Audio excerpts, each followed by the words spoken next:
Online ক্লাসে স্বাগতম। আজ আমরা পড়াশোনা করব একাদশ ও দ্বাদশ শ্রেণীর পদার্থবিজ্ঞান প্রথম পত্র অধ্যায় অষ্টম পর্যাবৃত্ত গতি। আমরা এই অধ্যায়ে পর্যাবৃত্ত গতি, পর্যায়কাল, সরল সন্ধিত গতি, সরল সন্ধিত গতি সংক্রান্ত বিভিন্ন রাশিমালা এবং এর প্রয়োগ বিভিন্ন বিষয় নিয়ে পড়াশোনা করব। শুরুতেই আমরা আসি এই পর্যাবৃত্ত গতি সম্পর্কে ধারণা নিতে। তো প্রথম টার্মটা হলো পর্যায়ভিত্তিক। আসলে পর্যায়ভিত্তিক এটি একটি ঘটনা বা অপেক্ষক বা রাশি যা নির্দিষ্ট সময় পর পর বারবার সংঘটিত হয়। তাহলে আমরা পর্যাবৃত্ত ঘটনা কাকে বলবো? যে সকল ঘটনা একটি নির্দিষ্ট সময় পর পর বারবার সংঘটিত হয়, এক কথায় পুনরাবৃত্তি ঘটে, সেই সকল রাশি অপেক্ষক ঘটনাগুলোকে আমরা পর্যায়বৃত্তি বলে থাকি। এই পর্যায়বৃত্তি ঘটনা বা রাশিগুলোকে দুই ভাগে বিভক্ত করা যায়। এক হলো স্থানিক পর্যায়ভিত্তিক, স্থানিক পর্যায়ভিত্তিক। দুই হলো কালিক পর্যায়ভিত্তিক। স্থানিক পর্যায়ভিত্তিক কি? অর্থাৎ যে সকল ঘটনা বারবার সংঘটিত হবে কোনো একটি স্থানকে কেন্দ্র করে, অর্থাৎ আমাদের যে সকল ঘটনা পুনরাবৃত্তি ঘটছে সেই সকল ঘটনা একটা নির্দিষ্ট স্থানকে কেন্দ্র করে বারবার সংঘটিত হবে। ধরে নিলাম একটা অ্যাথলেটিক্স স্টেডিয়ামের চতুর্পাশে দৌড়াচ্ছে। স্টেডিয়ামে আমি যদি একটা নির্দিষ্ট স্থান নির্ধারণ করে রাখি তাহলে দেখা যাবে যে কিছু সময় পর পর সে এই স্থানটাকে অতিক্রম করছে। একইভাবে রাস্তাতে যদি আমি বেশ কিছু গাছ লাগিয়ে রাখি, একজন পথিক যদি সেই গাছ অতিক্রান্ত করে চলে যায় তাহলে দেখা যাবে যে একটা গাছ বা একটা স্থানকে কেন্দ্র করে সে অতিক্রম করলো। তাহলে সেইগুলোকে আমরা বলি স্থানিক পর্যায়ভিত্তিক। আর একটা হলো কালিক পর্যায়ভিত্তিক। তাহলে এই ঘটনাটা অবশ্যই কোনো কাল অথবা সময় অথবা এমন একটা মান সে গ্রহণ করবে, নির্দিষ্ট সময় পর পর সেই মানের পুনরাবৃত্তি ঘটবে। আমরা সুস্পষ্টভাবে উদাহরণ দিতে পারি 26শে মার্চ, 21শে ফেব্রুয়ারি, পহেলা বৈশাখ একটা নির্দিষ্ট সময় বছরের নির্দিষ্ট দিনে ফিরে আসে। আবার যদি আমরা সাইন 0 ডিগ্রির মান 0, আবার 360 ডিগ্রি পর মান 0-তে এসে পৌঁছায়। অর্থাৎ এমন সকল ঘটনা যেটা সময় নির্ভরশীল, অর্থাৎ নির্দিষ্ট সময় পর পর ফিরে আসবে অথবা নির্দিষ্ট একটা মান পর তার পূর্বের মানে ফিরে আসবে, সেই সকল ঘটনাকে আমরা কালিক পর্যায়বৃত্ত বলে থাকি। তাহলে এবার আমরা আসি পর্যায়ভিত্তিক গতি। তাহলে পর্যায়ভিত্তিক গতি হলো এমন গতি যে গতি তার চলার সময় নির্দিষ্ট সময় পর পর নির্দিষ্ট দিকে থেকে বারবার অতিক্রম করবে, সেই সকল গতিকে আমরা পর্যায়ভিত্তিক গতি বলি। তাহলে আবারও বলছি, কোনো গতিশীল বস্তু কণার গতি যদি এমন হয়, কেমন হবে? নির্দিষ্ট সময় পর পর নির্দিষ্ট দিক থেকে বারবার অতিক্রম করবে, সেই সকল গতিকে আমরা পর্যায়ভিত্তিক গতি বলি।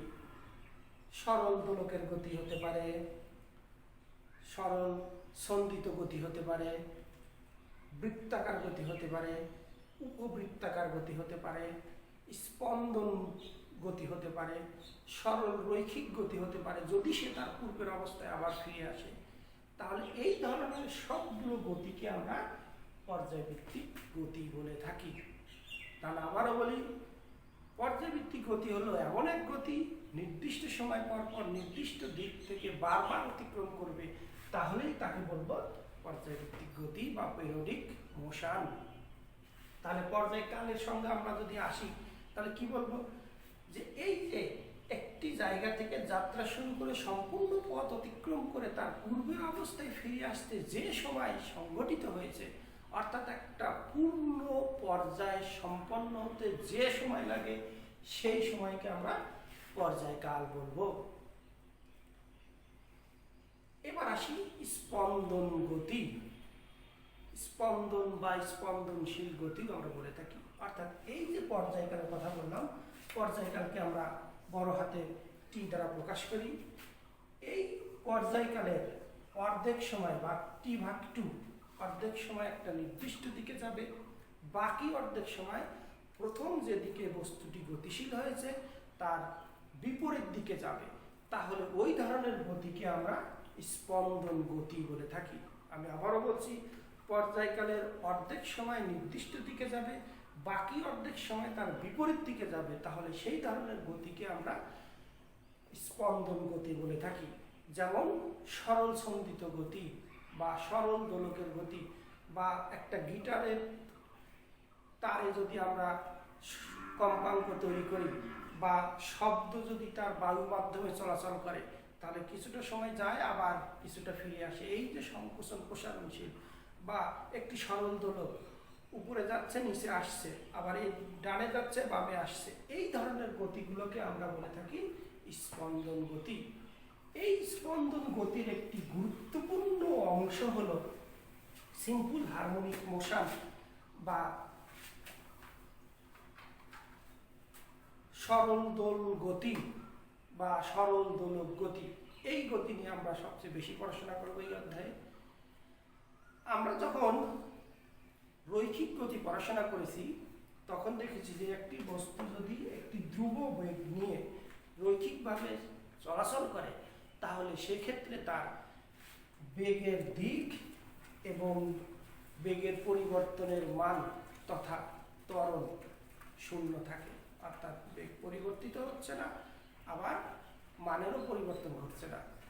ঠিক একইভাবে বৃত্তাকার পথে যখন বস্তু গতিশীল হয়, তখন সে যদি নির্দিষ্ট বেগে তথা কৌণিক বেগে যদি পরিভ্রমণরত অবস্থায় থাকে, তাহলে সেক্ষেত্রে তার দিক প্রতি মুহূর্তে পরিবর্তন ঘটে, কিন্তু ত্বরণ ক্রিয়া করে না। তার মানে দেখা যাচ্ছে কি যে প্রথম সরল রৈখিক ক্ষেত্রে দুইটি স্থির তথা ধ্রুব থাকতে পারে, বৃত্তাকার গতিতে সবসময় দিক পরিবর্তন হবে, ত্বরণ স্থির থাকলেও দিক স্থির বা ধ্রুব থাকবে না। তো এমন একটা গতি আমরা এখন বিবেচনা করব সরল দোলক গতি বা সিম্পল হারমোনিক মোশন, যেটি প্রতি মুহূর্তে ত্বরণ ক্রিয়া করবে এবং দিকও পরিবর্তন হবে। আমরা সিম্পল উদাহরণ বলতে পারি যে একটা সরল দোলককে যদি টেনে ছেড়ে দেওয়া যায়, সে আস্তে আস্তে দূরে যাচ্ছে আবার বিপরীত দিকে ফিরে আসছে, তার মানে তার ত্বরণ বৃদ্ধি পাচ্ছে এবং প্রতি মুহূর্তে তার দিকও পরিবর্তিত হচ্ছে। এই ধরনের গতিগুলোকে আমরা সিম্পল হারমোনিক মোশন বলি। এবং এই সিম্পল হারমোনিক মোশনে দেখা যাচ্ছে কি, এই যে বস্তুর ত্বরণ পরিবর্তন হচ্ছে এবং এটা কিসের উপর নির্ভর করছে? সরণের উপর। এই ত্বরণ এবং সরণকে যদি একটা সিম্পল সমীকরণ দ্বারা প্রকাশ করা যায়, অর্থাৎ আমরা লিখলাম ত্বরণ, এদিকে সরণ, এটাকে যদি একেবারেই সিম্পল অর্থাৎ প্রপোর্শনাল আকারে প্রকাশ করা যায় যে ত্বরণ সরণের সমানুপাতিক, এই ধরনের সম্বলিত গতিকে আমরা সরল দোল গতি বা সিম্পল হারমোনিক মোশন বা সরল সন্ধিত গতি বলে থাকি। এইটাকে যখন আমরা সংখ্যা আকারে প্রকাশ করি, তখন আমরা বলি যে কোনো বস্তুর ত্বরণ যদি সরণের সমানুপাতিক হয় এবং সর্বদা সাম্য অবস্থা অভিমুখী হয় তথা বিপরীতমুখী বা স্থির হয়ে যাওয়ার প্রবণতাশীল হয়, তাহলে ওই ধরনের গতিকে আমরা সরল দোলন গতি বা সিম্পল হারমোনিক মোশন বলবো। আমি আবারও বলছি যে কি, কোনো বস্তুর ত্বরণ কি হবে? সরণের সমানুপাতিক কিন্তু বিপরীতমুখী, অর্থাৎ সে সর্বদা সাম্য অবস্থায় ফিরে আসতে চায়, তাহলে ওকেই আমরা সরল সন্ধিত গতি বলে থাকবো। তাহলে এইখান থেকে আমরা লিখতে পারি a is equal to minus ax, এখানে এই কেটাকে আমরা সমানুপাতিক ধ্রুবক হিসেবে আখ্যায়িত করতে পারি। এখন আমরা জানি এ হলো ত্বরণ, এর সঙ্গে যদি আমরা ভর গুণ করে দিই তাহলে এম এ হয়ে যায়। তাহলে এদিকেও যদি আমরা ভর গুণ করি এম এক্স, এইটা সমান আমরা কি জানি, বল অর্থাৎ F is equal to minus, যেহেতু কে একটা ধ্রুবক, বস্তুর ভর এটিও একটা ধ্রুবক, তাহলে গুণ করলে অবশ্যই নতুন আরেকটি ধ্রুবক পাবো, অর্থাৎ মাইনাস কে প্রাইম এক্স। তাহলে দেখা যাচ্ছে কি যে এফ প্রপোর্শনাল মাইনাস এক্স, অর্থাৎ এই সমীকরণটা যা, এই সমীকরণটাও হুবহু তাই লেখা যায়। যার কারণে আমরা সরল সন্ধিত গতি তথা সিম্পল হারমোনিক মোশনের সংজ্ঞাটাকে একটু পরিবর্তন করে বলবো, কোন বস্তুর ত্বরণ অথবা প্রত্যয়নী বল। কেন এটা প্রত্যয়নী বল বলছি, যে অবশ্যই সরণের বিপরীত দিকে ক্রিয়া করে। আমরা জানি সরণ যেদিকে সেদিকে প্রযুক্ত বল ক্রিয়া করে, আর সরণের বিপরীত দিকে তার প্রত্যয়নী বল ক্রিয়া করে। যার কারণে এই এফটাকে আমরা প্রত্যয়নী বল বলবো। অর্থাৎ কোনো বস্তুর ত্বরণ বা প্রত্যয়নী বল যদি সরণের সমানুপাতিক হয় এবং বিপরীতমুখী তথা সাম্য অবস্থার অভিমুখী হয়, তাহলে আমরা সেই গতিকে সিম্পল হারমোনিক মোশন বা সরল সন্ধিত গতি হিসেবে আখ্যায়িত করব।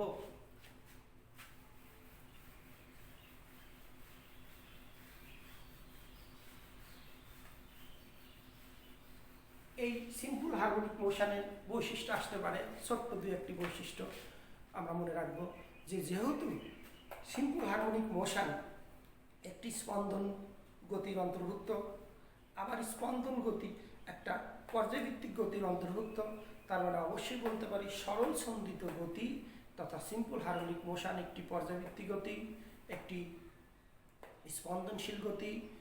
এর প্রত্যয়নী বল বা ত্বরণ সরণের সমানুপাতিক। নাম্বার 4, এটি বিপরীতমুখী তথা সাম্য অবস্থামুখী। এই চারটি আমরা সিম্পল হারমোনিক মোশনের বৈশিষ্ট্য বলতে পারবো। এবার এই সিম্পল হারমোনিক মোশনের বেশ কিছু ছোট ছোট রাশিগুলো নিয়ে যদিও আমরা পরবর্তীতে আলোচনা করব, তারপরও আমরা সংজ্ঞাগুলো মনে রাখার চেষ্টা করব, যে বিভিন্ন ক্ষেত্রেই আমাদের এই সকল সংজ্ঞাগুলো প্রয়োজন হয়।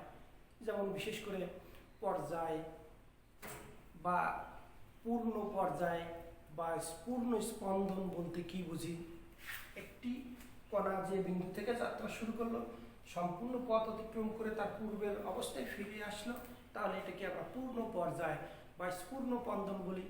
পর্যায়কাল, এইটা সম্পূর্ণ হতে যতটুকু সময় লাগছে তাকে আমরা পর্যায়কাল বলবো। তারপরে আসবে কম্পাঙ্ক, যে প্রতি সেকেন্ডে যে কয়টি পূর্ণ পর্যায় সম্পন্ন করবে তাকে আমরা কম্পাঙ্ক বলবো। কম্পাঙ্কের একক কি, হার্জ, হার্জ কাকে বলে এটুকু মনে রাখবো। তারপরে দশা কি, দশা মনে রাখবো। তারপর বিস্তার কি, যে সাম্য অবস্থা থেকে যে কোনো একদিকে সর্বোচ্চ সরণকে বিস্তার বলবো। এই যে ছোট ছোট ট্রামগুলো আমরা পরবর্তীতে আলোচনা করব, তারপরও তোমরা এগুলো অবশ্যই মনে রাখার চেষ্টা করবা। এবার আসি এই যে সরল সন্ধিত গতি বা সিম্পল হারমোনিক মোশন।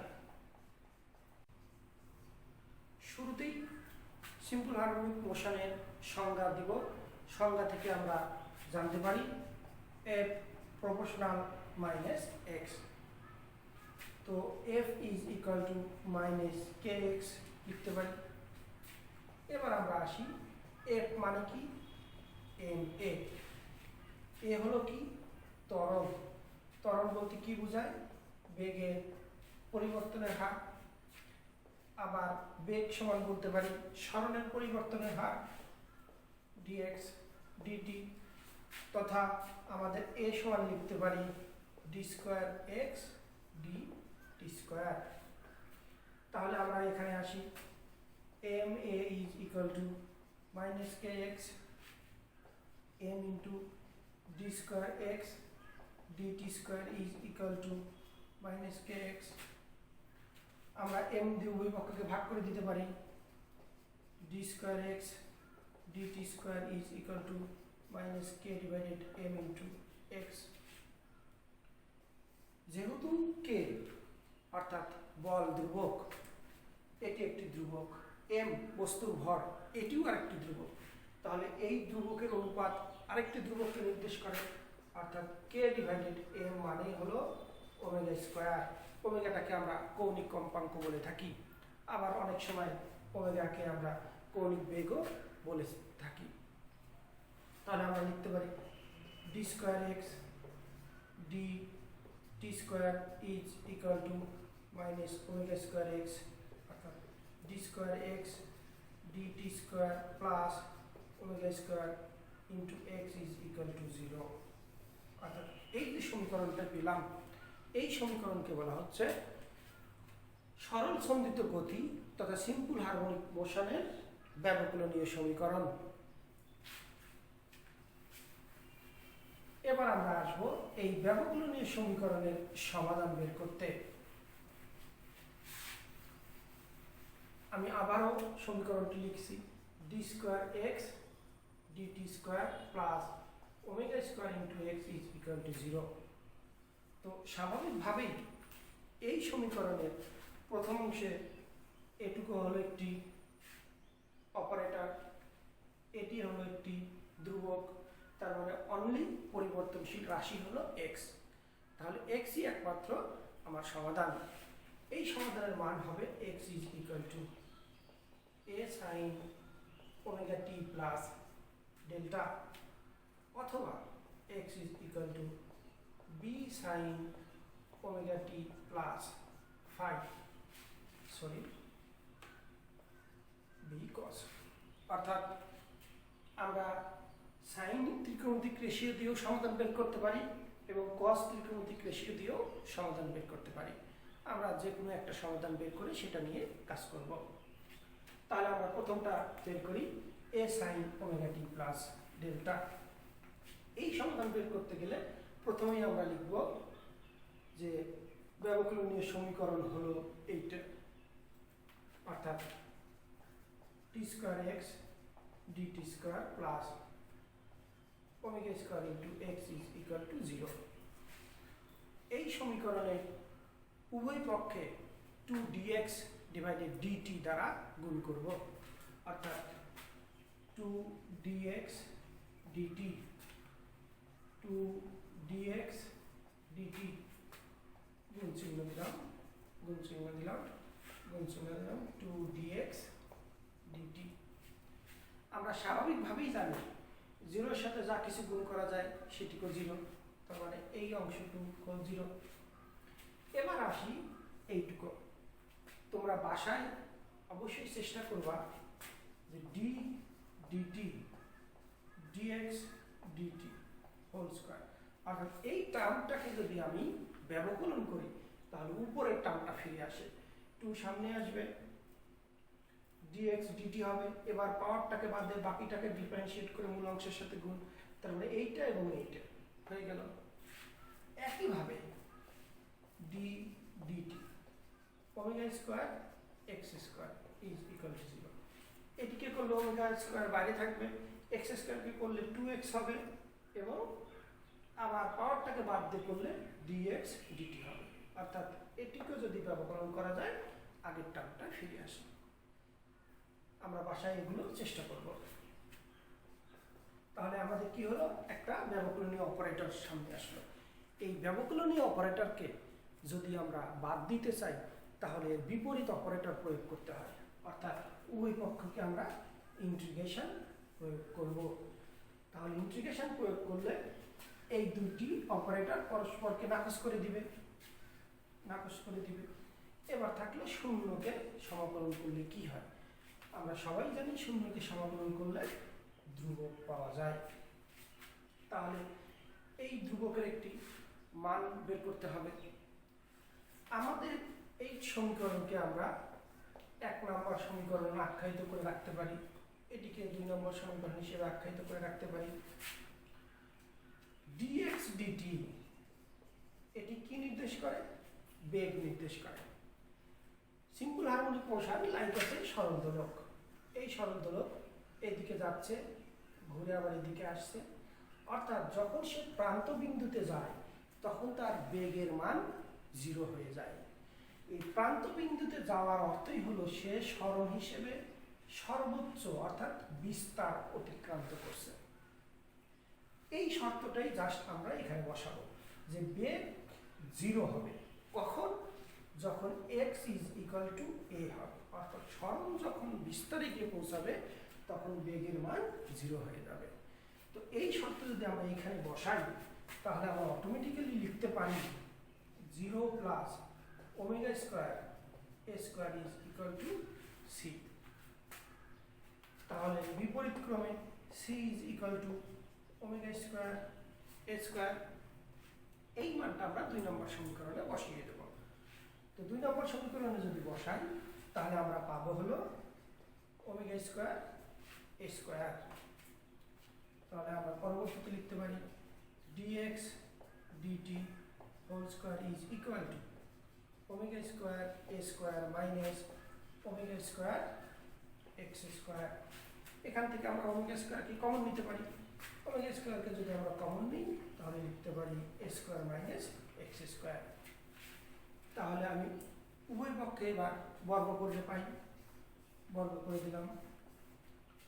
তাহলে বর্গ আর বর্গমূল কেটে গেল, dx dt, এদিকে ওমেগা বাইরে আসলো, আমরা ভিতরে লিখি root over a square minus x square. এটিকে আবার আমরা সাইড চেঞ্জ করতে পারি, অর্থাৎ dx এর সাথে রাখলাম root over a square minus x square আর ওমেগার সাথে রাখলাম dt। এবারও তাহলে কি হলো, এ পাশে একটা অপারেটর, এ পাশে একটা অপারেটর, এবং কি অপারেটর, ব্যবকলন অপারেটর। এই ব্যবকলন অপারেটরকে আমরা ভ্যানিশ করতে চাইলে কি করতে হবে, আবারও ইন্টিগ্রেশন অপারেটর নিতে হবে। তাহলে উভয় পক্ষকে ইন্টিগ্রেশন প্রয়োগ করব।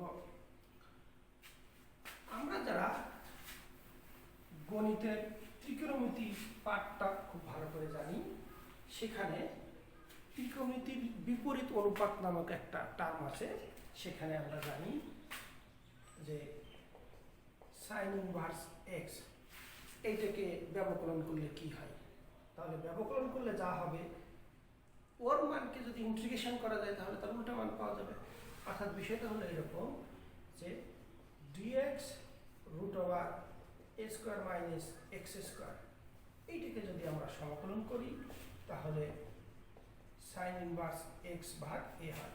এখানে 1 ছিল আগে, যার জন্য x এর নিচে কিছু ছিল না, এখানে a আসলে এখানে a। তো জাস্ট এইটুকু আমরা মনে রাখবো। তাহলে এইটুকুকে আমরা যদি সমাকলন করি সাইন ইনভার্স x ভাগ a পাবো, এবং কি ওমেগা ধ্রুবক বাইরে আসবে dt, একে যদি আমরা সমাকলন করি কি পাবো। যেহেতু এটিও একটি অনির্দিষ্ট ধ্রুবক, অনির্দিষ্ট সমাকলন, অবশ্যই তাহলে একটা সমাকলন ধ্রুবক পাবো। এই সমাকলন ধ্রুবক হলো ডেল্টা। এবার এই সাইনকে আমরা ওই পাশে নিয়ে যাব, অর্থাৎ x ভাগ a is equal to sine omega T plus delta. আর আরেক গুণ করলে x is equal to a sine omega T plus delta. এই যে সমাধানটা পেলাম, এইটাকেই বলা হচ্ছে সিম্পল হারমোনিক মোশনের ব্যবকলনীয় সমীকরণ। আমি আবারও লিখছি, এটা আমাদের অবশ্যই গুরুত্বপূর্ণ একটা টার্ম, যদিও আমাদের হুবহু প্রমাণ আসবে না, তারপরও শিখতে হবে। x ইজ ইকুয়াল টু 0, এটি হলো কি ব্যবকলনীয় সমীকরণ। কার?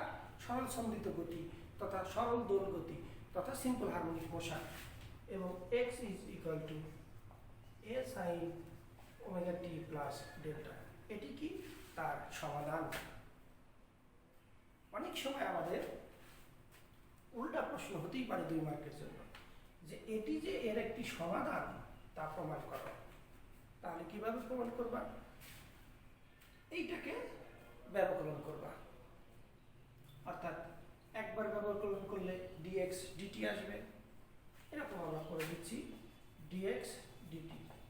তাহলে কি হবে, এ ধ্রুবক বাইরে থাকবে, সাইনকে করলে কি হবে কস ওমেগা টি প্লাস ডেল্টা যা আছে তাই।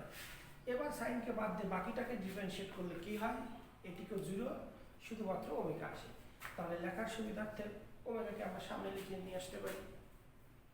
একইভাবে যদি আবারও ব্যবকরণ করি ডি স্কোয়ার ডিটি স্কোয়ার, এই ওমেগা এ বাইরে আসলো, কসকে করলে minus sine omega T plus delta হলো। একইভাবে কসকে বাদে বাকিটাকে করলে ইন্টু ওমেগা হয়। এই ওমেগাটাকে ওখানে না রেখে এখানে স্কোয়ার করে দিলাম, এবং এটি সমান আমরা কি লিখতে পারি এক্স। তাহলে এক কথায় দাঁড়ালো d square x dt square is equal to minus omega square x. তাহলে এইটা যদি এই সমীকরণে বসানো যায় তাহলে অটোমেটিক্যালি আসবে minus omega square x plus omega square x is equal two 0। এটা প্লাস মাইনাসে কেটে গেল, 0 ইজ ইকুয়াল টু 0, অর্থাৎ প্রুফ।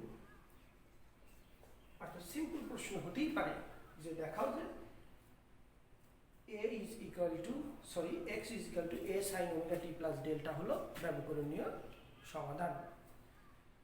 তো আজ এখানেই থাক। আমরা এর পরবর্তীতে এই যে সমাধানগুলো প্রতিপাদন করলাম এর সাথে যে সংশ্লিষ্ট রাশি, বিশেষ করে বিস্তার কি, বিস্তারের মান কত, সরণ কি, বেগ কি, ত্বরণ কি, কখন সর্বোচ্চ বেগ হবে, কোন শর্তের কারণে, কখন ত্বরণের মান সর্বোচ্চ হবে, কোন শর্তের কারণে, পর্যায়কাল সমান কত,